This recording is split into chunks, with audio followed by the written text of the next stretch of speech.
భారతదేశం యొక్క భూగోళ శాస్త్రంలో భారతదేశం యొక్క జాగ్రఫీ, ఇండియన్ జాగ్రఫీలో మనకి 6వ చాప్టర్ అయిపోయింది. ఇప్పుడు 7వ చాప్టర్గా భారతదేశము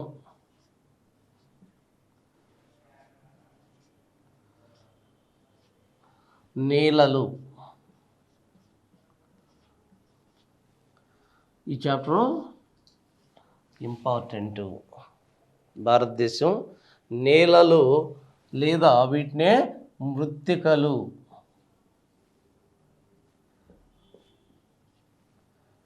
భారతదేశం యొక్క నేలలు లేదా మృత్తికలు అంటారు. వీటిని మనం చూసినట్టయితే భారతదేశంలో అనేక రకాల నేలలు మనకు కనిపిస్తూ ఉన్నాయి. భారతదేశంలో నేలలు మనం చూసినట్టయితే ఈ నేలలు భారతదేశంలో ఏ విధంగా విస్తరించి ఉన్నాయి, అసలు నేలలు అంటే ఏంటి, లేదా మృత్తిక అంటే ఏంటి, మృత్తిక లేదా నేల అనేది ఏ ప్రాంతంలో మనకు కనిపిస్తూ ఉంది అని మనం చూసినట్టయితే మనం భూగోళం మీద ఈ భూగోళాన్ని 3 పొరలుగా గుర్తించాం. ఒకటి భూపటలం అన్నాం, భూప్రావారం అన్నాం, తర్వాత అంతరంగా కోర్ అన్నాం. మరి ఈ మూడిట్లో మనం చూసినట్టయితే భూపటలము ఏదైతే భూమి పై భాగంలో ఇప్పుడు ఏదైతే మనం నివసిస్తూ ఉన్నామో ఈ పై భాగంలో ఉన్న పొరని మనం భూపటలము అంటాము. భూమి మనం చూసినట్టయితే ఏ రకంగా ఉంటుంది, ఇది భూమి అయితే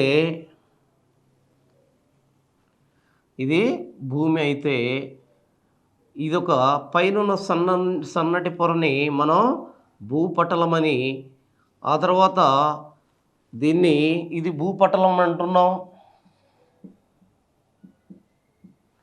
ఇది భూప్రావారం అంటున్నాం, దీన్ని భూకేంద్రం అంటున్నాము.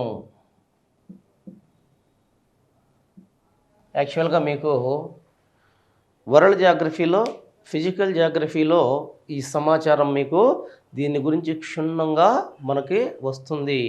సూయస్ అనే శాస్త్రవేత్త ఇది మొత్తం కూడా భూగోళాన్ని 3 పటలాలుగా వర్గీకరించడం జరిగింది. చూడండి, భూమి మీద ఉన్న ఈ పై పొరని భూపటలం, దీన్ని క్రస్ట్ అంటున్నాం.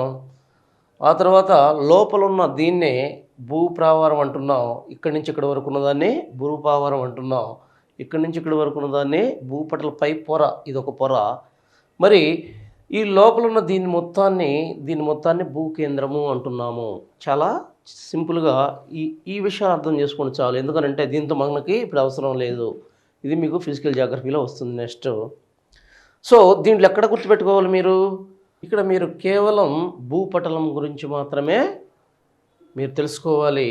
భూపటలము అంటే చూడండి, ఇక్కడ భూమి పైనున్న ఈ పొర భూమి మీద కొంత మందంలో చాలా సన్నగా, తక్కిన పొరలు 3 పొరలతో పోల్చుకుంటే చాలా సన్నగా ఉన్న పొర. ఈ ఒక్కటి గుర్తుపెట్టుకోండి చాలు, ఈ ఒక్క పొరని గుర్తుపెట్టుకోండి. ఇప్పుడు మనకు సాయిల్స్కి కావాల్సింది, దీన్నే సాయిల్స్ అంటాం, ఇండియన్ సాయిల్స్ అంటే భారతదేశ నేలలు లేదా మృత్తికలు అంటున్నాం. మరి దీనికి కావాల్సింది దీని ఇన్ఫర్మేషన్ ఒక్కటే, ఈ పైదాన్ని గుర్తుపెట్టుకోండి. ఈ పై భాగంలో ఒక సన్నని 75 సెంటీమీటర్ల నుంచి 75 సెంటీమీటర్స్ నుంచి 90 సెంటీమీటర్స్ మందంలో ఉన్న 90 సెంటీమీటర్స్ మందంలో ఉన్న ఒక సన్నని పొర ఏదైతే ఉందో ఆ పొర మీద వాస్తవంగా ఈ పంటలు కానీ ఇవన్నీ కూడా పండుతున్నాయి. వాటిని మనం నేలలు లేదా మృత్తికలు అంటున్నాము. మృత్తికలు అనేవి ఇంత మందంలో మనకు కనిపిస్తాయి. మరి ఈ మందంలో ఉన్న ఈ నేలల మీదే మనకు కావలసిన మొత్తం ఏదైతే మన మానవాళికి కావలసిన ఆహారం కానీ మరి మన ఏవైతే ఉన్నాయో మన ఇండస్ట్రీస్ అంటే ఫ్యాక్టరీస్కి కావలసిన ముడి సరుకులు కానీ ఈ వ్యవసాయాధారిత ముడి సరుకులు ఏదైతే ఉంటాయో ఆ ముడి సరుకులన్నీ కూడా మరి ఇక్కడున్న పంటల ద్వారానే లభిస్తున్నాయి. ఇవన్నీ కూడా మనకు ఎక్కడ లభిస్తున్నాయి? దీని మీద ఉన్న ఒక సన్నని పొర. ఇప్పుడు భూపటలం మీద మనం చూసినట్టయితే భూపటలం మీద ఉన్న జీవ నిర్జీవ పదార్థాలతో కూడి జీవ ప్లస్ నిర్జీవ పదార్థాలతో కూడి డెఫినేషన్ చెప్తున్నాను, జాగ్రత్తగా చూడండి. ఇక్కడ నేలలు అంటే ఏంటి అంటే భూపటలం మీద ఉన్న ఒక సన్నని పొర. భూపటలం మీద ఉన్న ఒక సన్నని పొర. ఈ పొర 75 నుంచి 90 సెంటీమీటర్ల మందం కలిగి ఉంటుంది. మరి ఈ మృత్తిక డెఫినేషన్ ఏంటంటే జీవ నిర్జీవ పదార్థాలతో జీవ ప్లస్ నిర్జీవ అంటే శిలా పదార్థము. జీవ ప్లస్ నిర్జీవ లేదా శిలా పదార్థాలతో కూడి ఉండి మరి అనేక రకాలైన సూక్ష్మ మరియు స్థూల పోషకాలతో కూడి ఉన్న పటలము మీది సన్నని పొరనే. పటలము మీది సన్నని పొరనే మనం ఏమంటున్నాం? మృత్తిక లేదా నేల అంటున్నాము. మృత్తిక లేదా నేల అంటున్నాం. జాగ్రత్తగా గమనించాలి. ఇక్కడ 2 విషయాలు ఏంటి అవి? జీవ ప్లస్ నిర్జీవ పదార్థాలు లేదా శిలా పదార్థాలతో కూడి ఉండి అనేక రకమైన సూక్ష్మ లేదా స్థూల పోషకాలతో కూడి ఉన్న సన్నని పొర. ఈ సన్నని పొరని ఏమంటున్నారు? నేలలు అంటున్నాము. ఈ సన్నని పొరని నేలలు అంటున్నాము. జాగ్రత్తగా గమనించాలి. ఇక్కడ జీవ పదార్థము అంటే ఏంటి? మరి జీవ పదార్థము అనే దాన్ని మనం హ్యూమస్ అంటున్నాము. జీవ పదార్థాన్ని హ్యూమస్ లేదా తెలుగులో సేంద్రియ పదార్థము అంటున్నాము. ఈ హ్యూమస్ అంటే ఏంటి అంటే జాగ్రత్తగా గమనించాలి. ఏదైతే జీవులు చనిపోయిన తర్వాత ఆ జీవుల యొక్క కళేబరాలు మొక్కలు కానీ జంతువులు కానీ చనిపోయిన తర్వాత ఆ జీవుల యొక్క కళేబరాలు అవన్నీ కూడా ఒక దిక్కడికి చేరి మరి ఆ జీవుల యొక్క కళేబరాలు చిన్నంగా కుళ్ళిపోతూ అంటే సూక్ష్మజీవుల వల్ల అవి చిన్నంగా కుళ్ళిపోతూ ఒక జీవ పదార్థంగా మారుతుంది. ఆ జీవ పదార్థాన్ని మనం హ్యూమస్ అంటున్నాము. మరి ఈ జీవ పదార్థం ఇక్కడున్న నిర్జీవ పదార్థం శిలా పదార్థంతో కలుస్తుంది. ఈ శిలా పదార్థము అంటే ఏంటి? జాగ్రత్తగా గమనించాలి. శిలా పదార్థం ఎలా ఏర్పడుతూ ఉంది అని మనం చూసినట్టయితే ఈ శిలా పదార్థాన్ని మనం రిగోలిత్ అంటాము. ఈ నిర్జీవ పదార్థం లేదా శిలా పదార్థాన్ని రిగోలిత్ అంటాము. చూడండి, ఇక్కడ చాలా జాగ్రత్తగా గమనించాలి. ఇదే దీనికి మొత్తానికి సెంటర్ పాయింట్. ఇక్కడ చూడాలి, ఈ రిగోలిత్ అనేది ఎక్కడ వస్తుంది? దీన్ని రిగోలిత్ అంటున్నాం. మరి ఈ రిగోలిత్ అనేది ఎలా ఏర్పడుతుంది అని మనం చూసినట్టయితే భూపటలం మీద అనేక శిలలు ఉంటాయి. భూపటలం మీద అనేక శిలా నిర్మితమైనదే భూపటలం. మరి భూ పైభాగంలో ఉండే శిలలు అనేక రకాలైన ఉష్ణోగ్రత డిఫరెన్సెస్ వల్ల, శీతోష్ణ స్థితి తేడాల వల్ల, ఉదయం సాయంత్రం అంటే డేకి నైట్కి రాత్రి పగళ్ళ మధ్య ఉష్ణోగ్రత వ్యత్యాసాలు ఒకటి, కాలానుగుణంగా ఉష్ణోగ్రత వ్యత్యాసాలు ఒకటి. ఖచ్చితంగా ఈ రకంగా అడుగుతాడు. ఏటి కారణంగా శిలలు శైథిల్యం చెందుతాయి? శిలలు శైథిల్యం చెందడం అంటే శిలలు విచ్ఛిన్నమై ఇంత ఉన్న శిల, ఇది శిల అనుకోండి, ఏదో ఒక శిల. మరి ఈ శిల భూపటలం మీద ఉంది. ఈ శిల భూపటలం మీద ఉన్నప్పుడు రాత్రింబగళ ఉష్ణోగ్రతలో వ్యత్యాసాలు వచ్చాయి, సీజనల్గా వ్యత్యాసాలు వచ్చాయి, అంటే కాలానుగుణంగా వ్యత్యాసాలు వచ్చాయి. మరి ఈ వ్యత్యాసాల వల్ల శిలలు ఏమవుతున్నాయి, ఎండాకాలంలో కానీ ఉదయం పగటి వేళల్లో ఉష్ణోగ్రతల వల్ల కానీ శిలలు ఎక్స్పాండ్ అవుతాయి. శిలలో మన కంటికి కనిపించదు, అది శిలలు ఎక్స్పాండ్ అవుతాయి. రాత్రిపూట ఉష్ణోగ్రతలు చాలా తక్కువగా ఉంటాయి, దానివల్ల శిలలు సంకోచిస్తూ ఉంటాయి. మరి చలికాలంలో చూస్తే శిలలు సంకోచిస్తూ ఉంటాయి. ఈ విధంగా కాలానుగుణంగా కానీ మరి ఒక దినంలో పగటి రాత్రి ఉష్ణోగ్రత భేదాల వల్ల కానీ మరి భూపటలం మీద ఉన్న ఈ శిలలు సంకోచ వ్యాకోచాలకు క్రమంగా లోనవుతూ ఉంటాయి. ఈ రకంగా కొన్ని సంవత్సరాలు కొంతకాలం సంకోచ వ్యాకోచాలు చెందడం వల్ల ఇక్కడున్న ఈ శిల ఇంత పెద్ద శిల ఇక్కడ చిన్న చిన్న ముక్కలుగా మారి ఇది శిలా పదార్థముగా మారిపోతుంది. ఈ శిలా పదార్థం ఇంత పెద్ద శిల ఈ శిలా పదార్థంగా మారిపోతుంది. దీనినే రిగోలిద్, అక్కడ అదొక రిగోలిద్ అంటున్నాం, మరి రిగోలిద్ అంటారు. ఇదే ముఖ్యంగా నేలలు ఏర్పడటానికి మెయిన్ కారకంగా చెప్పుకోవచ్చు, దీన్ని ముఖ్యమైన కారకంగా చెప్పుకోవచ్చు. దీన్నే రిగోలిద్ అంటారు. ఇప్పుడు చూడండి, జీవ పదార్థం తెలుసు మీకు. భూమి మీద ఉన్న ఏ ప్రాణులైనా సరే, జీవం కలిగిన ఏ ప్రాణులైనా చచ్చిపోయిన తర్వాత అవి దేనిగా మారుతాయి? ఒక జీవ పదార్థం సూక్ష్మజీవుల చేత అది దేనిగా మారుతుంది? జీవ పదార్థంగా మారిపోతుంది, హ్యూమస్గా మారుతుంది. కుళ్ళిపోయి అది చిన్నగా డిజింటిగ్రేడ్ అయ్యి అది జీవ పదార్థంగా మారిపోతుంది. మరి జీవ పదార్థంగా మారిపోయిన ఈ జీవ పదార్థాన్ని హ్యూమస్ అంటున్నాం. అలా కాకుండా నిర్జీవ పదార్థం రెండు ఉన్నాయి, మృతికలో రెండు ఉన్నాయి. నిర్జీవ పదార్థం అంటే ఏంటి అంటే భూపటలం మీద ఉన్న పెద్ద పెద్ద బండరాళ్ళు కాలానుగుణంగా ఎక్స్పాన్షన్ అండ్ కంప్రాక్షన్ అంటే సంకోచ వ్యాకోచాలకు లోనై ఈ రకంగా శిలా పదార్థంగా మారిపోయింది. ఇక్కడ చూడండి, ఈ శిలా పదార్థం ఇది జీవ పదార్థం, ఇది ఇక్కడ జీవ పదార్థం ఉందనుకుందాం, ఇది జీవ పదార్థం, ఇది శిలా పదార్థం. ఈ రెండు కలిసిపోయాయి, ఈ రెండు కలుస్తున్నాయి, ఖచ్చితంగా కలవాలి, లేకపోతే మృతిక ఏర్పడదు. మరి ఈ రెండు కలిసిన తరువాత కొన్ని వేల సంవత్సరాలు మరి ఈ రెండు కలిసి మృత్తిక లేదా నేల ఏర్పడే విధానాన్ని పీడోజెనిసిస్ అంటారు. జాగ్రత్తగా గమనించాలి, చాలాసార్లు అడిగాడు ఇది. పీడోజెనిసిస్.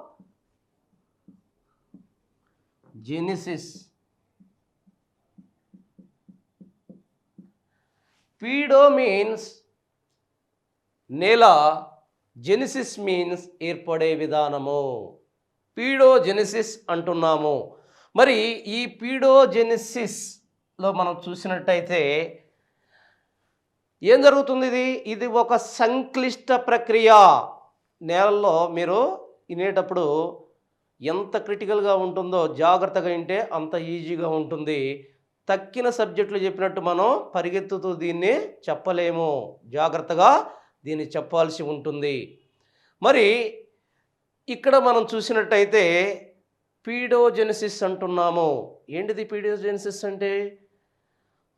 ఇక్కడ మృత్తిక ఏర్పడే విధానాన్ని మనం పీడోజెనిసిస్ అంటున్నాం. ఈ పీడోజెనిసిస్లో మనం చూస్తే జీవ పదార్థము మరియు నిర్జీవ పదార్థమైన శిలా పదార్థం ఈ రెండూ కలిసి మృత్తిక ఏర్పడే విధానాన్ని పీడోజెనిసిస్ అంటున్నాం. ఇది ఒక సంక్లిష్ట ప్రక్రియ.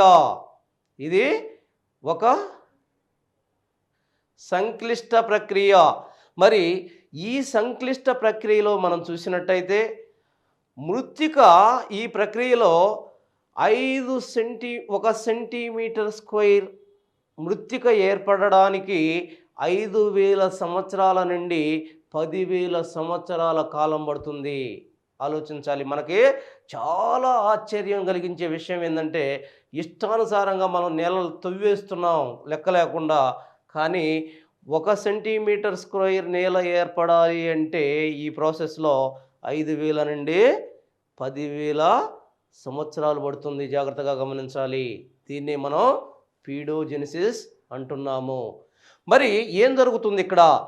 జీవ పదార్థం నిర్జీవ పదార్థంతో కలిసి అనేక భౌతిక జీవ రసాయనిక చర్యలకు లోనై అనేక భౌతిక, జాగ్రత్తగా గమనించండి, భౌతిక జీవ రసాయనిక చర్యలకు లోనై ఆ తర్వాత కొన్ని సంవత్సరాల తర్వాత ఈ రకమైన నేలలో ఏర్పడుతున్నాయి. దీన్నే పీడోజెనిసిస్ అంటున్నాం. మరి అలా కాకుండా నేలల గురించిన అధ్యయనాన్ని ఏమంటారు అంటే పెడాలజీ. ఇక్కడ పీడోజెనిసిస్ వేరు, పెడాలజీ వేరు. దీన్ని పెడాలజీ అంటున్నారు.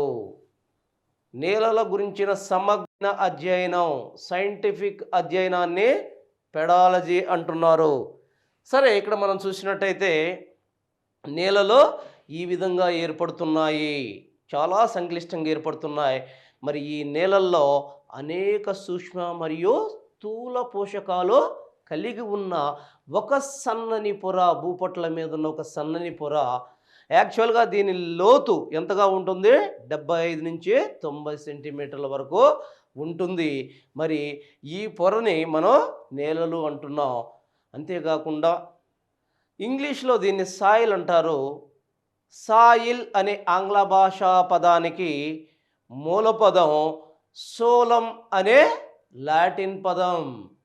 మరి సోలం అనగా మట్టి లేక నేల అని అర్థము. సోలం అనగా మట్టి లేదా నేల అనే అర్థము. మరి ఇక్కడ మనం చూసినట్టయితే భారతదేశంలో మృత్తికల్ని అనేక రకాలుగా విభజించారు. అంతకుముందు కొన్ని విషయాలను మనం ఖచ్చితంగా ఇక్కడ అధ్యయనం చేయాలి. దీంట్లో ముఖ్యంగా చూసినట్టయితే నేలల ఆమ్లత్వము. ఏంటి నేలల ఆమ్లత్వం అంటే? నేలల ఆమ్లత్వము, నేలల ఆమ్లత్వము.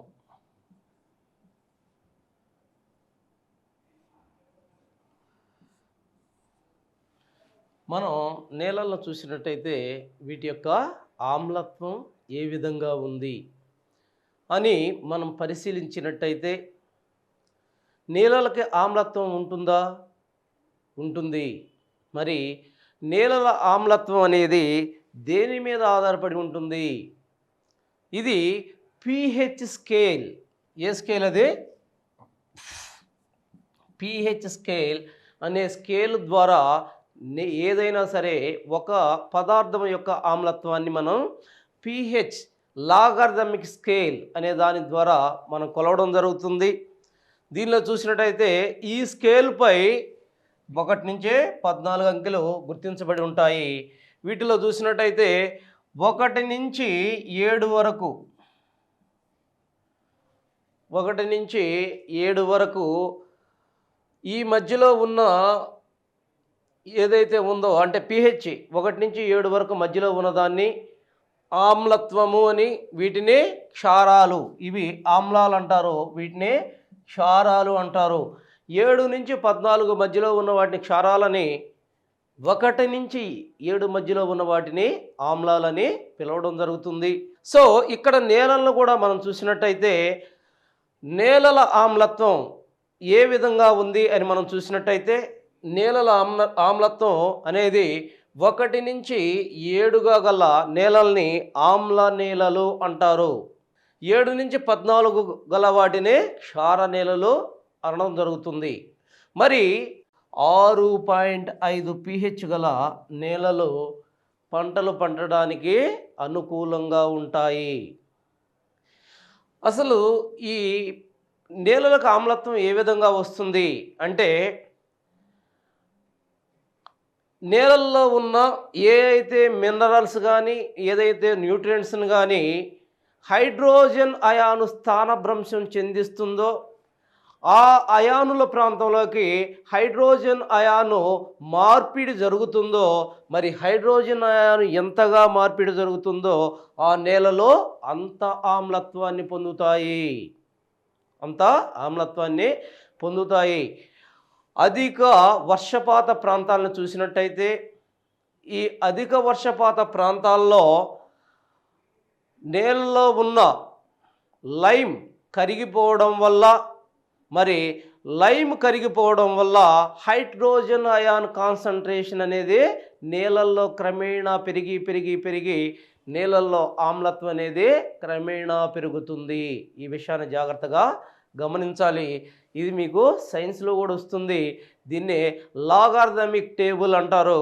ఈ లాగార్థమిక్ టేబుల్లో ఎక్కడి నుంచి ఎక్కడి వరకు ఆమ్లాలు, ఎక్కడి నుంచి ఎక్కడి వరకు ఆమ్లత్వం ఉంది, ఎక్కడి నుంచి ఎక్కడి వరకు క్షారత్వం వస్తుంది, ఇది 7 అనేది న్యూట్రల్గా మనం చూస్తాం. అలా కాకుండా పంటలకు అనువైన నేలలో ఏ పిహెచ్లో ఉంటాయి అంటే 6.5 పిహెచ్ గల నేలలో పంటలకి అనువుగా ఉంటాయని మనం చెప్పాలి. సో దీన్ని బట్టి నేలల ఆమ్లత్వం అనేది దీన్ని బట్టి ఆధారపడి ఉంది. మనకి నేలల్లో ఉన్న హైడ్రోజన్ కాన్సంట్రేషన్ ఆధారంగా నేలకు ఆమ్లత్వం క్షారత్వం అనేది తెలుస్తూ ఉంది. ఆ తర్వాత మనం చూసినట్టయితే నేలల యొక్క ఖనిజాలు అనే దాన్ని మనం చూసినట్టయితే నేలల్లో అనేక రకాల ఖనిజాలు మనకు కనిపిస్తాయి. అనేక రకాల ఖనిజాలు మనకు కనిపిస్తూ ఉంటాయి నేలల్లో. మరి ఈ నేలల్లో ఉన్న ఖనిజాలు ఏంటి? మనకి నీళ్ళల్లో అనేక రకాల ఖనిజాలు కనిపిస్తూ ఉంటాయి. అవి కొన్ని మైక్రో న్యూట్రియంట్స్ ఉంటాయి, కొన్ని మ్యాక్రో న్యూట్రియంట్స్ ఉంటాయి. వీటిని ప్రధాన ఖనిజాలు, మరి మైక్రో ఖనిజాలు, సూక్ష్మ ఖనిజాలుగా మనం విభజించటం జరుగుతూ ఉంది. భారతదేశంలో యాక్చువల్గా ఈ మృత్తికల్లో ఖనిజాలు ఏ విధంగా ఉన్నాయి? వీటిలో అనేక రకాల ఖనిజాలు ఉన్నాయని చెప్తున్నాం. వీటిలో 2 రకాల ఖనిజాలు మనకు కనిపిస్తాయి. ఒకటి ప్రధాన ఖనిజాలు,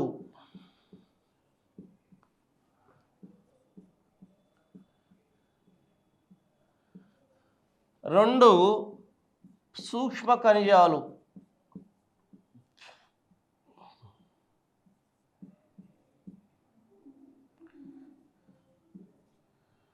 వీటిల్లో చూసినట్టయితే మనకి ప్రధాన ఖనిజాలు, ఈ ప్రధాన ఖనిజాలు అనేవి భూమి పొరలో, నేలలో అతి ఎక్కువగా ఉండే ఖనిజాలను మనం ప్రధాన ఖనిజాలు అంటున్నాము. అంతేకాకుండా ఈ ప్రధాన ఖనిజాలన్నీ కూడా సిలికాన్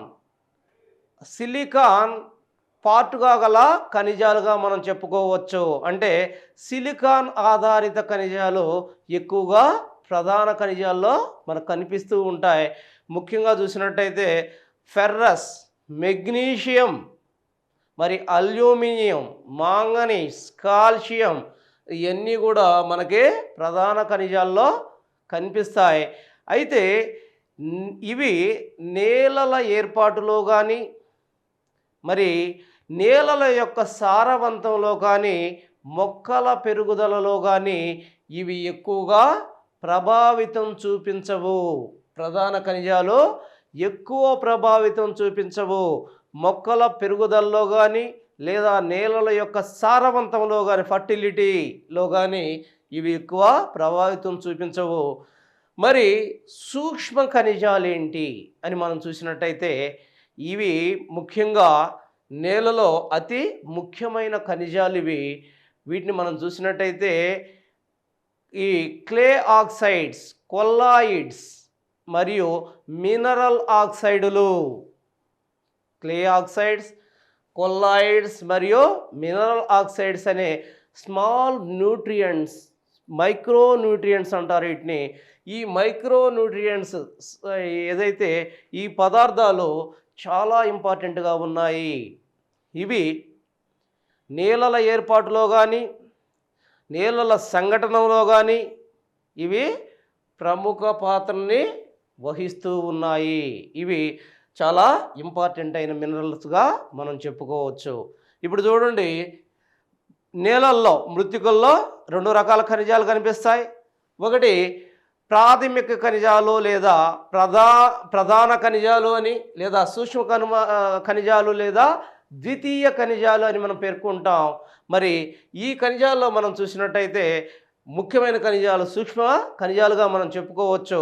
ప్రధాన ఖనిజాలు లేదా ప్రాథమిక ఖనిజాల్లో మనకి పెద్దగా అంటే పంటలకు పెద్దగా ఉపయోగపడిన ఖనిజాలు ఇవి. మరి సూక్ష్మ ఖనిజాలు అనేవి చాలా, ద్వితీయ ఖనిజాలు అనేవి చాలా ఇంపార్టెంట్ ఖనిజాలుగా మనం చెప్పుకోవచ్చు. ఆ తర్వాత మనం చూసినట్టయితే మృత్తికా ధర్మాలు. మృత్తికా ధర్మాలు. ఈ మృత్తికా ధర్మాలేంటి, మృత్తికున్న ధర్మాలేంటి, వాటి యొక్క ధర్మాలేంటి అని మనం చూసినట్టయితే మృత్తికకి 6 రకాల ధర్మాలు, అనేక రకాల ధర్మాలు కనిపిస్తాయి మృత్తికా ధర్మాల్లో. కానీ ముఖ్యమైనవి 6 రకాల ధర్మాలు మనకి కనిపిస్తాయి. ఒకటి మృత్తికా వైనం.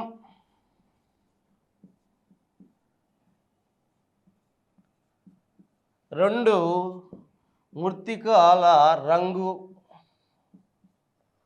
మూడు మృత్తికా నిర్మాణం. 4 మృత్తికా లోతు, డెప్త్ ఆఫ్ ద సాయిల్ అంటారు. 5 మృత్తికా పారగమ్యత.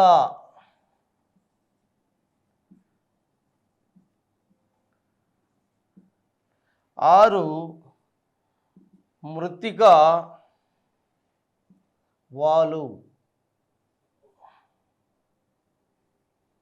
చూడండి, చాలా వరుస క్రమంలో చూడాలి. మృత్తికా వైనం, మృత్తికా రంగు, మృత్తికా నిర్మాణం, మృత్తికా లోతు, మృత్తికా పారగమ్యత, దీన్నే పొరాసిటీ అంటారు. మరి మృత్తికా వాలు, ఇవి మృత్తికకున్న ధర్మాలు. వీటిని మనం చూసినట్టయితే ఒక్కో దాని గురించి సవివరంగా చర్చించుకుందాం, సవివరంగా తెలుసుకుందాం. మొదటగా మృత్తికా వైనము. ఏంటి మృత్తికా వైనం అంటే? మృత్తికా వైనము అంటే దీనినే సాయిల్ టెక్చర్. ఏంటి? ఇంగ్లీష్లో సాయిల్ టెక్చర్ అంటారు. కొన్నిసార్లు తెలుగులో ఇంగ్లీష్ వర్డ్ అట్నే రాస్తున్నాడు, జాగ్రత్తగా ఉండాలి. మృత్తికా వైనం ఏందా అని ఎదురు చూడొద్దు అక్కడ. ఎందుకంటే మీకు తెలుగులో కూడా కింది వానిలో సాయిల్ టెక్చర్ని, ఈ క్రింది వానిలో సాయిల్ యొక్క అరేంజ్మెంట్ని క్రింది విధంగా పేర్కొంటారని అడిగేటట్టు అనుకోండి, లేదా మృత్తికా సంఘటనాన్ని క్రింది విధంగా పేర్కొన్నారని అడిగినప్పుడు వాడు క్వశ్చన్ అడిగిన తర్వాత కింద ఏమిస్తాడు?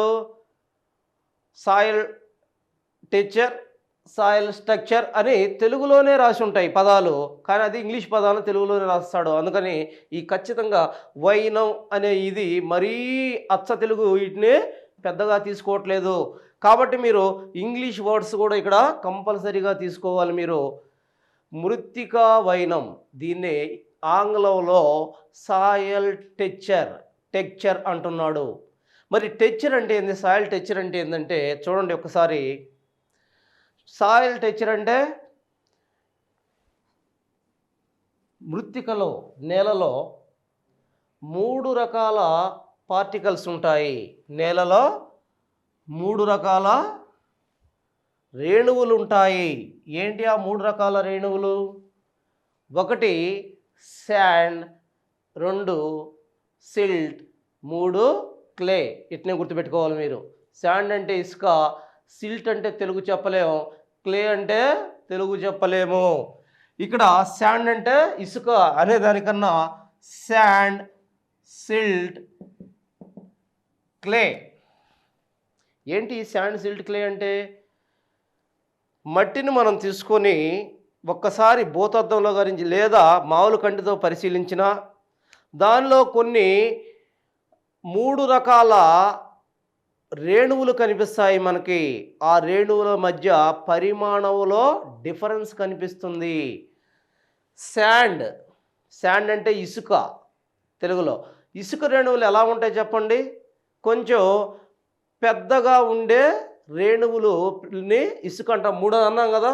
ఈ 3లో కొంచెం పెద్దగా ఉండే రేణువుల్ని లేదా పెద్దగా ఉండే పార్టికల్స్ అంటాం, అణువులు అంటాం. పెద్దగా ఉండే అణువుల్ని శాండ్ అంటాము. మరి అలా కాకుండా వాటికన్నా కొద్దిగా సన్నగా ఉండే తౌడులాగుండే మట్టిలో ఉండే ఆ రేణువుల్ని ఏమంటాం? సిల్ట్ అంటాము. అలా కాకుండా దానికన్నా ఇంకా కంటికి కనిపించినట్టుండే మరీ మైన్యూట్ పార్టికల్స్ని క్లే అంటాము. ఇటులో చూసినట్టయితే ఈ ఏ మృత్తికలోనైనా ఇప్పుడు మనం దీని తర్వాత భారతదేశంలో 8 రకాల మృత్తికల గురించి మనం అధ్యయనం చేస్తున్నాం. ఈ 8 రకాల మృత్తికలో నువ్వు ఏ మృత్తికని తీసుకున్నా ఈ 3 ఖచ్చితంగా ఉంటాయి. అయితే దానితో పాటు వీటి యొక్క శాతాల్లో డిఫరెంట్ ఉండొచ్చు, కానీ అవి 3 తప్పనిసరిగా ఆ 3 కలిసే మృత్తిక కంపల్సరిగా ఏర్పడుతుంది. వాటితో పాటుగా ఇంకా ఏముంటాయి? సైడ్స్, అంతేకాకుండా హ్యూమస్, ఇవన్నీ కూడా వీటితో కలిసి ఉంటాయి. ఇక్కడ ఒకసారి చూద్దాం. సపోజ్ శాండ్ అంటే మినిమం మోర్ దెన్ 2 మిల్లీమీటర్ల ఘనపరిమాణం కలిగిన రేణువులని, శిలా రేణువుల్ని ఇసుక అంటున్నాం. అలా కాకుండా 0.2 మిల్లీమీటర్స్ నుంచి 2 మిల్లీమీటర్స్ వరకు ఘనపరిమాణం కలిగిన శిలా రేణువుల్ని సిల్టు అంటున్నాము. లెస్ దెన్ 0.02 మిల్లీమీటర్ల ఘనపరిమాణం కలిగిన వాటిని క్లే పదార్థంగా మనం చెప్పడం జరుగుతూ ఉంది. సో ఈ రకంగా చూసినట్టయితే దేనిలో చూసినా, సపోజ్ ఇక్కడ చూద్దాం ఒక్క నిమిషం. శాండ్, లోమీ నేలలు అంటున్నాం కదా. నేలలన్నింటిలో కూడా శ్రేష్టమైన నేలలు ఏంటి? లోమీ నేలలు. అయితే ఈ భారతదేశంలో చాలా తక్కువగా ఉన్నాయి. ఏంటి దీని యొక్క ఇంపార్టెంట్ అంటే ఖచ్చితంగా శాండు, సిల్టు, క్లే సమానమైన శాతాల్లో ఉంటుంది. దీంట్లో లోమీ నేలను తీసుకుంటే కేజీ లోమీ నేలను తీసుకుంటే లేదా 100% లోమీ నేలను తీసుకుంటే దాంట్లో 33.3, 33.3, 30.3 ఈ విధంగా శాండు, సిల్టు, క్లేలు ఏర్పడి ఉంటాయి. అయితే యాక్చువల్గా లోమీ నేలలు ఎట్లుంటాయి? 50%, 50% ఒకే విధంగా ఉంటాయి లోమీ నేలలో. ఈ ఒక్క నేలలో తప్పితే తక్కిన ఏ నేలలో కూడా ఈ ప్రపోర్షను ఉండదు. ఇప్పుడు సపోజ్ మీరే చెప్పాలి. శాండీ సాయిల్స్ అన్నాం. ఇసుక నేలలు మనకి ఇళ్ళ దగ్గర చాలా పెద్ద మొత్తంలో కనిపిస్తుంటాయి ఇసుక నేలలో, లేదా నదీ పరివాహక ప్రాంతాల్లో ఇసుక భయంకరంగా కనిపిస్తుంటుంది. మరి ఆ ఇసుక నేలలో ఏమి ఎక్కువ ఉంటుంది? చూడండి, ఇక్కడ 80% ఈ శాండ్ ఉంటే 10% సిల్టు, 10% క్లే ఉంటుంది. ఇక్కడ ఈ నేలలనే శాండీ సాయిల్స్ అంటున్నాము. అదే బ్లాక్ కాటన్ సాయిల్స్, నల్లరేగడి నేలలు ఎలా ఉంటాయి? ఒక దుమ్ములాగా ఉంటాయి. దాంట్లో మామూలుగా గల్లు ఇసుక కన్నా కూడా మామూలుగా చాలా ఫైన్ పార్టికల్స్ ఎక్కువగా ఉంటాయి, చాలా మెత్తగా ఉండే పార్టికల్స్ ఎక్కువగా ఉంటాయి.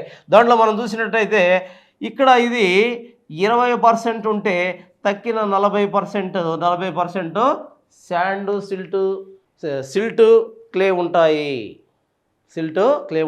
దీన్ని బట్టి మనం అది ఏ నేల అని ఈజీగా గుర్తుపెట్టుకోవచ్చు. యాక్చువల్గా ఇంత ఇన్ఫర్మేషన్ కన్నా కూడా మీరు ఒకే ఒక పాయింట్ గుర్తుపెట్టుకోవాలి. సాయిల్ టెక్స్చర్ అంటే ఏంటి అంటే ఒక మృత్తికలో ఉన్న రేణువుల యొక్క సంఘటనం ఫినిష్ అయిపోయింది. రేణువుల యొక్క సంఘటనం, శాండ్, సిల్ట్, క్లే, ఈ 3 యొక్క సంఘటనాన్ని మృత్తికా వైనం లేదా సాయిల్ టెక్స్చర్ అంటున్నాం. ఆ తర్వాత మృత్తికా రంగు అయిపోయింది. ఇక్కడ వరకు మనకి ఏంటి అసలు మృత్తికా రంగు అంటే? మృత్తికా నిర్మాణం అయిపోయింది, మృత్తికా వైనం అయిపోయింది.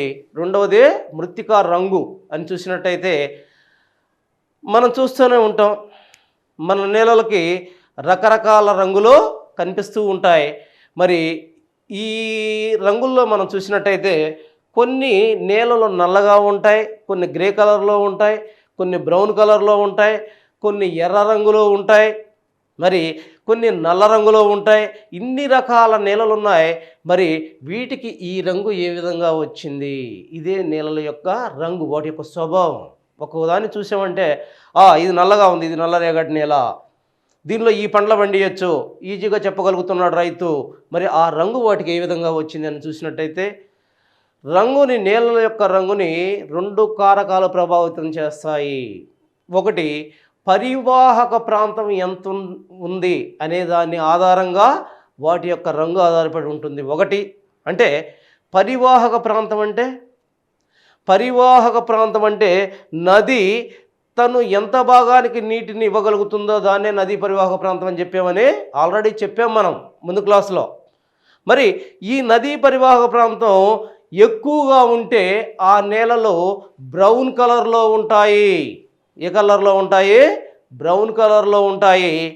మరి పరివాహక ప్రాంతం తక్కువగా ఉంటే ఆ నేలలో గ్రే కలర్లో ఉంటాయి.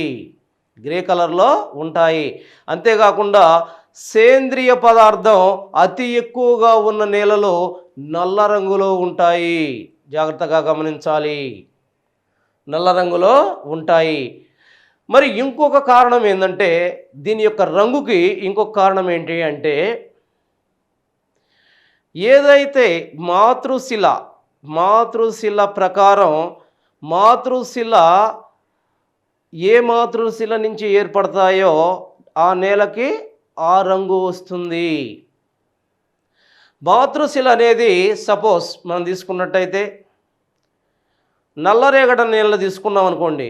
నల్లరేగడి నేలలో ఏ మాతృశిల ఆధారంగా ఏర్పడతాయి అంటే, ఏ శిల విచ్ఛిన్నం చెంది అది నేలగా ఏర్పడితే ఈ నల్లరేగడి నీళ్ళు వస్తాయని మనం చూసినప్పుడు బసాల్ట్ అనేది అగ్నిశిల. ఈ బసాల్ట్ శిల విచ్ఛిన్నం చెందటం వల్ల ఏ నీళ్ళు ఏర్పడుతున్నాయి? మనకి నలుపు రంగులో ఉండే నల్లరేగడి నీళ్ళు ఏర్పడుతున్నాయి. అదేవిధంగా మనం చూసినట్టయితే గ్రానైట్ శిలలు విచ్ఛిన్నం చెందితే ఎర్ర నేలలు ఏర్పడతాయి. గ్రానైట్ శిలలో విచ్ఛిన్నం చెందితే ఎర్ర నేలలు ఏర్పడతాయి. దీన్ని బట్టి మనం మృత్తికా రంగు అనేదాన్ని క్షుణ్ణంగా తెలుసుకున్నాం. ఆ తర్వాత మృత్తికా నిర్మాణము అనేదాన్ని మనం చూసినట్టయితే, మృత్తికా నిర్మాణం అంటే ఏంటి? ఇంగ్లీష్లో స్ట్రక్చర్. ఇక్కడ కలర్ ఆఫ్ ద సాయిల్, రంగు అంటే కలర్ ఆఫ్ ద సాయిల్. ఇక్కడ మృత్తికా నిర్మాణం అంటే స్ట్రక్చర్ ఆఫ్ ద సాయిల్. మరి ఈ స్ట్రక్చర్ ఏ విధంగా ఉంది సాయిల్ అది అంటే ఒక్కసారి గమనించాలి. స్ట్రక్చర్ అనేది మృత్తికా అణువుల నిర్మాణంలో వాటి యొక్క అమరికనే మృత్తికా నిర్మాణం అంటున్నాం. స్ట్రక్చర్ ఆఫ్ ద సాయిల్ అంటున్నాం. వాటి యొక్క అమరిక ఏ విధంగా ఉంది అని చూసినట్టయితే ఎలా ఉంటుంది? ఒక సాయిల్ని తీసుకొని, ఒక నేలను తీసుకొని నువ్వు అడ్డుకోతో నిలువుకోతో తీసుకున్నట్టయితే, ముఖ్యంగా నువ్వు నిలువు కోతను మనం చూసినట్టయితే, ఎందుకని? నేలల్లో 4 పొరలు ఉంటాయి. ఆ నేలల్లో 4 పొరలున్న నేలలే పరిపక్వమైన నేలలు, అంటే పూర్తిగా ఏర్పడ్డ నేలలు అంటాము. పూర్తిగా ఏర్పడ్డ నేలకి 4 పొరలు కనిపిస్తాయి. మరి నిలువుగా నువ్వు అడ్డకోత తీసినప్పుడు వీటిలో ఈ విధంగా ఉంటాయి. ఇవి శాండ్, ఇవి కొంతవరకు ఇసుక, ఆ తర్వాత సిల్ట్ అంటే ఇంకా చిన్నగా ఇది సిల్ట్ అనుకోండి.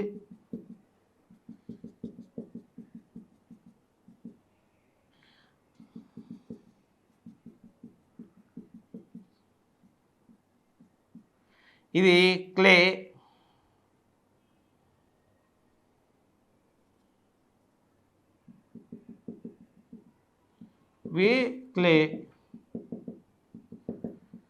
ఇది యాక్చువల్గా ఒక లేయర్లో ఉండే ఇది అమరికను చూసారా ఏ విధంగా ఉంది ఇది? ఇటువంటి అమరిక ప్రతి మృత్తికకి వేరువేరుగా ఉంటుంది.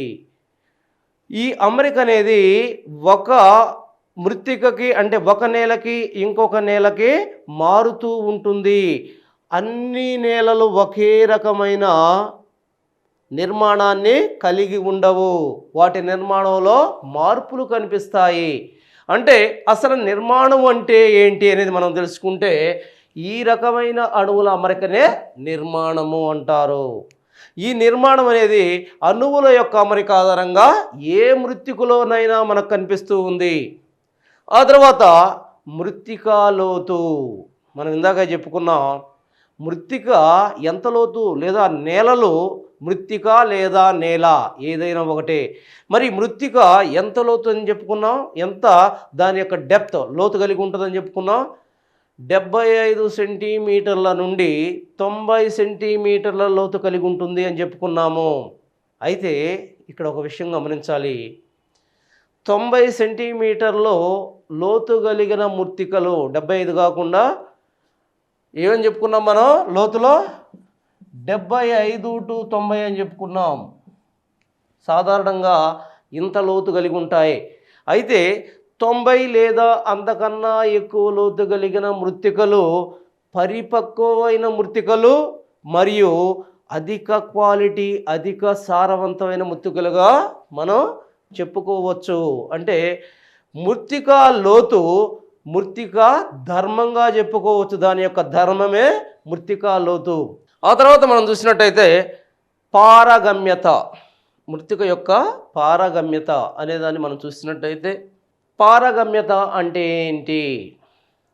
మృత్తిక అంటే నేల తనలో నుండి నీటిని ప్రవహింప చేసుకునే స్వభావాన్ని లేదా తనలో నీటిని ప్రవహించటానికి ఇచ్చే అవకాశాన్ని లేదా మృత్తిక నీటిని తనలో ప్రవహించుకోవడానికి ఇచ్చే అనుమతిని లేదా మృత్తిక తనలో నీటిని ప్రవహింప చేసుకునే స్వభావాన్ని వీటన్నిటిని వదిలిపెడితే జస్ట్ ఒకటి గుర్తుపెట్టుకోండి, పారగమ్యత అంటే ఏంటి?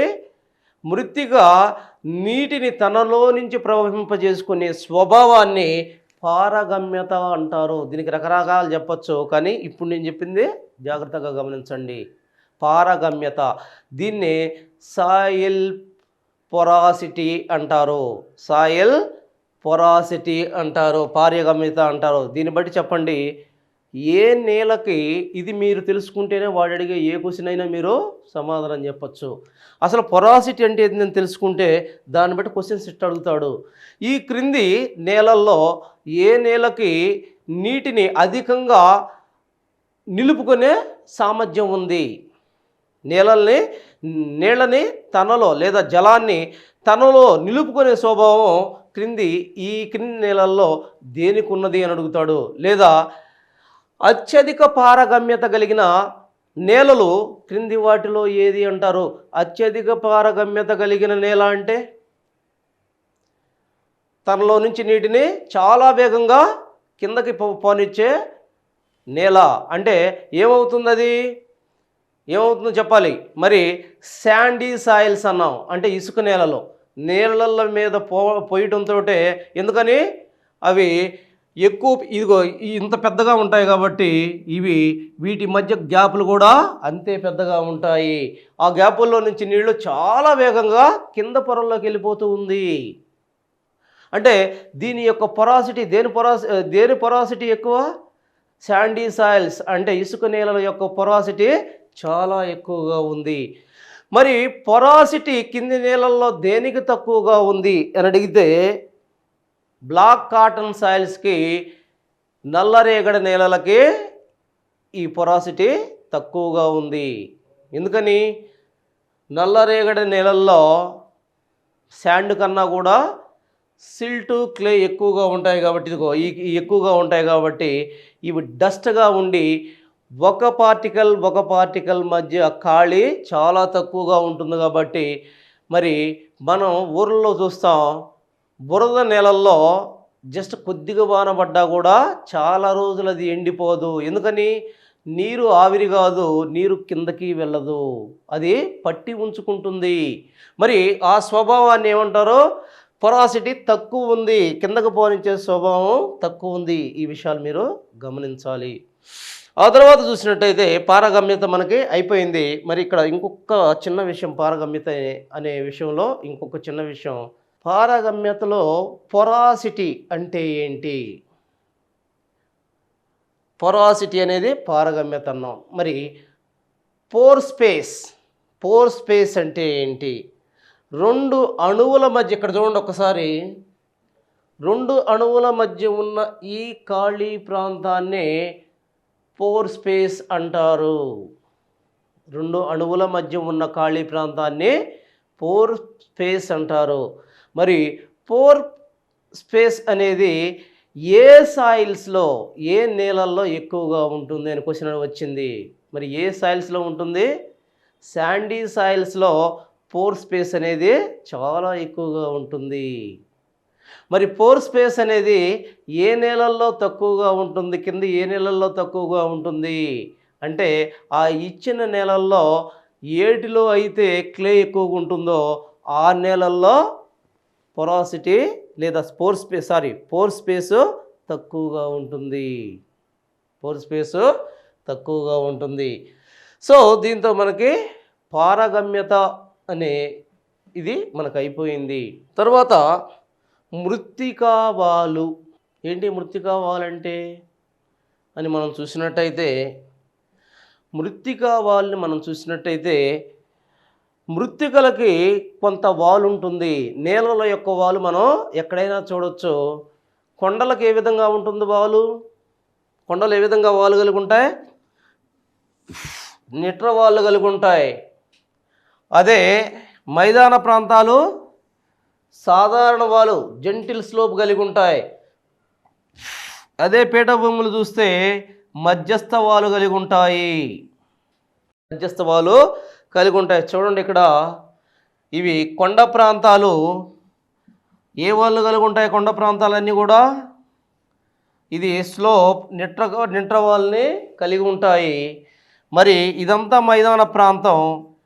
మైదాన ప్రాంతం ఏ వాళ్ళు కలిగి ఉంది? చూసినట్టయితే జెంటిల్ స్లోప్ను కలిగి ఉంది, సాధారణ వాళ్ళను కలిగి ఉంది. మరి ఇక్కడ వీటిని ఏమంటారు? పీఠభూమి ప్రాంతాలు. ఈ పీఠభూమి ప్రాంతాలు దేని కలిగి ఉన్నాయి? ఏ వాళ్ళను కలిగి ఉన్నాయి? మధ్యస్థ వాళ్ళను కలిగి ఉన్నాయి. ఏ వాళ్ళను కలిగి ఉన్నాయి? ఇవి మధ్యస్థ వాళ్ళని కలిగి ఉన్నాయి. మరి వీటిని కానీ మనం చూసినట్టయితే